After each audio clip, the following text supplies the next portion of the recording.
Bom, por que um sonho é tão importante?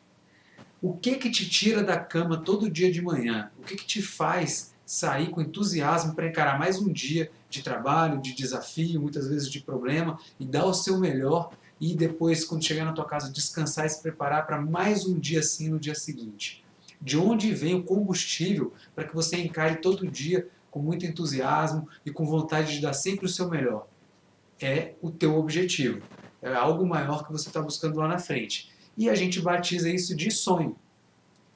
Se você não tem um sonho, e muita gente cai na armadilha de entrar no modo automático e sair de casa todo dia, sem estar buscando um objetivo específico, um grande objetivo específico, você acaba entrando numa, eu não diria nem numa zona de conforto, mas você entra numa zona perigosa onde você começa a perder prazer pelo seu trabalho. Esse perda de prazer pelo seu trabalho faz o seu trabalho se tornar um fardo para você, faz você começar a ver que você passa a maior parte da sua semana num lugar que você não gosta para poder usufruir de 2 dias de descanso e de festa e de descontração no final de semana. Cria aquela famosa síndrome do fantástico, que é quando chega domingo à noite, começa fantástico, a pessoa já fica depressiva porque vai ter mais 5 dias de sacrifício pela frente, mas só é sacrifício sem propósito se você não souber aonde você quer chegar e para onde você quer ir. Então, gente, muita gente, parem e pensem nas pessoas que trabalham com você, nos seus colegas nos trabalhos deles. Quantas pessoas vocês não conhecem que trabalham e são infelizes com o que fazem? Que todas as vezes que conversam com vocês estão, na verdade, falando sobre o sonho, a vontade de sair daquilo ali para fazer qualquer outra coisa, porque aquilo ali não traz prazer, é um sacrifício, é massacrante para ela. Quantas pessoas vocês já não viram ou não conhecem nessa situação? Essas pessoas provavelmente estão no modo automático. Estão acordando, executando todas as atividades sequenciais do dia para ir para o trabalho, não vendo a hora de chegar às 18, 19 horas para poder ir para casa e torcendo para demorar a chegar amanhã seguinte, quando tem que voltar para o trabalho. Essas pessoas entraram no modo automático e estão fazendo isso sem buscar nada, sem que isso seja parte de uma jornada que vai levar para um grande objetivo. Esse é o grande problema. Por isso que é tão importante você ter um sonho, um objetivo. Quando você tem um sonho, um propósito, cada dia é um tijolinho que você está colocando no muro, no seu castelo, que lá na frente, depois de várias contribuições de vários dias, vai ser um grande resultado. O sonho tem esse papel. O sonho te faz encarar cada problema como uma oportunidade, os desafios de relacionamento como a ponte para chegar no teu objetivo.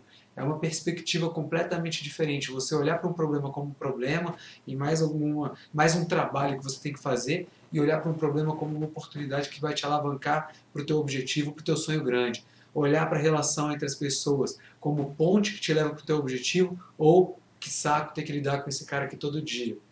A grande diferença, a virada de chave, está no propósito que você tem em estar ali naquele momento fazendo aquilo. Por que você está ali? Para que você está ali? O sonho cumpre esse papel. E sonhar grande e sonhar pequeno dá o mesmo trabalho. Uma frase grande, muitas vezes atribuída ao trio da Ambev, né? Tem, acho que um livro deles que é o Sonho Grande, eles falam realmente muitas vezes essas frases, eu não sei de qual é a autoria dela, mas de verdade, mentalmente, quando você para definir um objetivo para a tua vida, para a tua carreira, a energia que você vai gastar para definir um objetivo modesto ou um sonho ambicioso é o mesmo. Você vai parar ali e vai ficar 5 minutos, 10 minutos, 1 hora, 2, 3 dias para definir um objetivo, algo que faça sentido para você e que vai te motivar a sair da cama todo dia. Só que esse tempo é o mesmo para você definir se você vai ter um objetivo desse tamanho ou um objetivo desse tamanho. Melhor assim, né? Um objetivo desse tamanho ou um objetivo desse tamanho. É a mesma energia. E sonhar grande é o combustível que vai te tracionar, que vai te fazer sempre ter entusiasmo para você dar o seu melhor todo dia. Muitas vezes a gente define um sonho que não é um sonho grande e ambicioso, porque na verdade a gente tem medo do fracasso, da frustração. Então a gente se arrisca pouco e define um objetivo que seja menos ambicioso, porque a gente acha que é o que a gente consegue alcançar. E aí isso deixa a gente mais confortável para poder se empenhar nessa jornada e poder alcançar esse objetivo. Porque o grande medo é, e se eu definir um sonho grande, colocar toda a minha energia, toda a minha boa vontade, meu entusiasmo, e lá na frente não der certo? E aí, como é que vai ser? E a frustração, e o medo, e a vergonha, etc. Só que existem vários estudos, existem alguns documentários, tem um documentário famoso no Netflix da Brené Brown, Brené Brown, né? Brené Brown. Se você olhar lá, ela fala sobre vulnerabilidade, a importância da vulnerabilidade para as pessoas que têm sucesso e para as pessoas que são felizes. Acho que o mais importante do que o sucesso é você ser feliz até. E lá nesse documentário, ela que é uma estudiosa, né, uma acadêmica de laboratório, etc., pesquisadora, ela conseguiu fazer uma vasta pesquisa e concluiu que se colocar em condição vulnerável de ter um objetivo, se arriscar nesse objetivo que pode dar certo ou não, é um dos fatores mais importantes para ter sucesso e ser feliz na vida. A maioria das pessoas que não se arrisca pelo medo de dar errado tem uma vida mais infeliz e chega menos longe do que as pessoas que se arriscam. Não significa que sempre que você se arriscar vai dar certo, mas você precisa se arriscar, até porque errar é parte do processo de acertar. Então, o sonho grande, ele é esse motor, ele é essa cenoura que vai te fazer ir mais longe e ser a pessoa extraordinária que você nasceu para ser.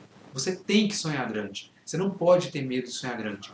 E aí eu encaixo nesse conceito o seguinte.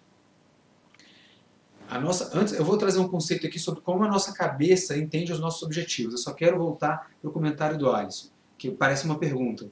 Ele fala assim, ó, como encarar novos desafios sem deixar que o medo do desconhecido atrapalhe? Pronto, Alisson. Legal. O medo do desconhecido se encaixa nesse conceito que eu trouxe agora há pouco da vulnerabilidade. O medo, todo mundo tem. Medo não é ruim, medo é saudável.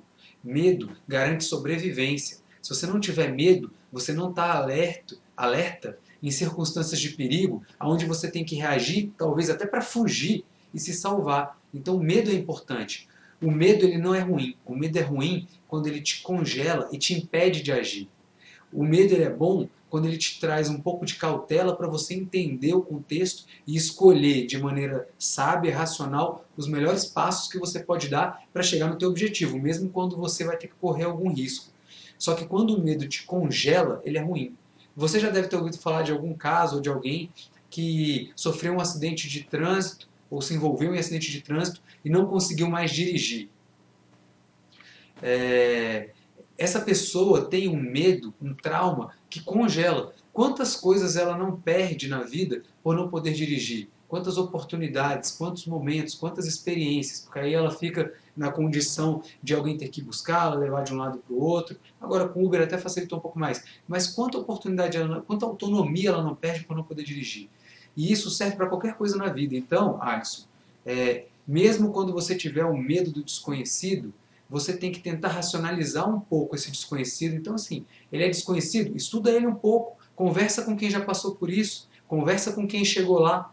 E aí, descobre quais foram os desafios, a preparação que essa pessoa teve que ter. Com essas informações, o desconhecido se torna menos desconhecido, só que o medo sempre vai existir. Mas aí você já sabe o que você tem que fazer e aí você vai com medo mesmo. Se arrisca, se coloca em vulnerabilidade, a chance de dar certo ou errado. Mas se você fizer isso com preparo, a chance de você ter sucesso e de ser feliz é muito maior. É aquela questão de você lá na frente olhar para trás e não se arrepender de não ter tentado.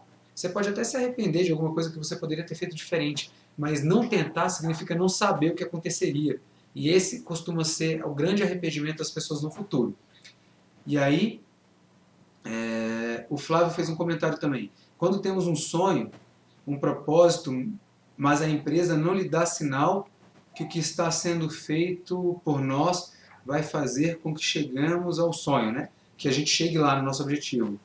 Procuramos um outro lugar ou continuamos gastando nossa energia? Tá, então, pelo que eu entendi do Flávio, é o seguinte, você coloca um sonho, e de repente no local que você está hoje, talvez a empresa não esteja te dando sinais de que você vai conseguir alcançar o teu sonho, apesar de tudo que você está fazendo. Você, de repente, pode estar estudando, dando o seu melhor, se empenhando, etc. E aí, o que fazer nesse cenário, né? Você abandona a sua empresa para buscar teu sonho em outro lugar ou continua insistindo? Flávio, para responder isso aqui, existe um conceito que eu gosto mais a cada dia, que é o conceito da autorresponsabilidade. E esse conceito basicamente diz o seguinte, cada um tem a vida que merece. Tudo o que você tem, tudo o que você é graças às decisões e o protagonismo que você teve na tua vida. Só que muita gente escuta isso achando que é uma acusação. Ah, você tem, tudo que você tem aí, se você acha pouco, então é porque você não fez por onde. Não é uma acusação, muito pelo contrário. É uma verdade libertadora. Cada um tem a vida que merece, nesse conceito de autorresponsabilidade, onde você é responsável por tudo que você tem, tudo que você significa que você tem as rédeas, o controle da situação. Então, se você não está satisfeito hoje, cabe a você mudar a sua realidade. Seja influenciando a sua empresa a passar a ser diferente, influenciando a tua empresa, quem tem que te ver, quem tem que te perceber, a te perceber, ou até mesmo tomando a decisão de mudar de empresa. Porque de repente você está vendo que onde você está não vai acontecer o que você deseja. E nessa hora se mistura com o conceito que eu expliquei para o Alisson de vulnerabilidade. Abandonar a sua empresa e buscar algo em outro lugar significa se colocar numa condição de risco. Porque onde você está provavelmente é um pouco mais confortável, você já conhece, você sabe qual é o risco que tem de você ser mandado embora ou não, das coisas acontecerem. Então você controla aquilo. E sair desse lugar e se lançar no mercado para buscar mais prosperidade em outro lugar envolve um risco porque você tem um pouco do desconhecido que o Alisson falou. Mas a vulnerabilidade faz parte. Não estou dizendo que você tenha que sair de onde você está, muito pelo contrário. Mas que você é o responsável por fazer isso acontecer, ou na tua empresa ou fora dela. Então traça uma estratégia, busca influenciar e vai captando aí os feedbacks de tudo que você está fazendo. Se o tempo está passando e por mais que você se empenhe, você está convicto de que você está fazendo tudo o que você poderia e nada acontece, pô, realmente talvez seja a hora de você abrir novos horizontes e buscar alguma coisa diferente em outro lugar. Porque você vai ficar quanto tempo tentando? De repente você já está há 2, 4, 5, 10 anos tentando. Não aconteceu e você não vê perspectiva de acontecer, você vai esperar mais 10 para ver se acontece? Talvez não. Talvez seja a hora de você se arriscar um pouco, talvez até em outro lugar. Então, é o que eu penso sobre isso.